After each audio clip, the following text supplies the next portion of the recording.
Le phytocannabinoïde cannabidiol, qui est aussi appelé CBD, a la capacité de limiter la réponse des cellules du système immunitaire dans différents contextes pathologiques inflammatoires. La présente étude, réalisée avec notre équipe partenaire au Brésil, a été initiée afin de mieux comprendre cet effet. Pour cela, nous avons utilisé un système de culture de cellules microgliales, les macrophages résidents du parenchyme cérébral et un paradigme d'activation utilisant un inflammogène bactérien de référence. Dans un premier temps, nous avons pu vérifier la capacité du CBD à inhiber la réponse inflammatoire microgliale. Cependant, contrairement à notre attente, nous avons observé que les effets du CBD étaient en grande partie indépendants des récepteurs aux cannabinoïdes.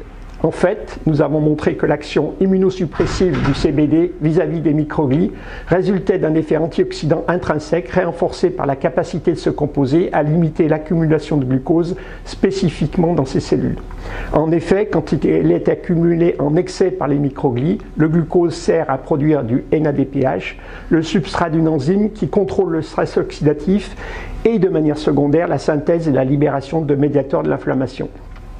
En résumé, nos résultats montrent que le CBD exerce son action anti-inflammatoire via un double effet inhibiteur vis-à-vis du stress oxydatif et du métabolisme du glucose.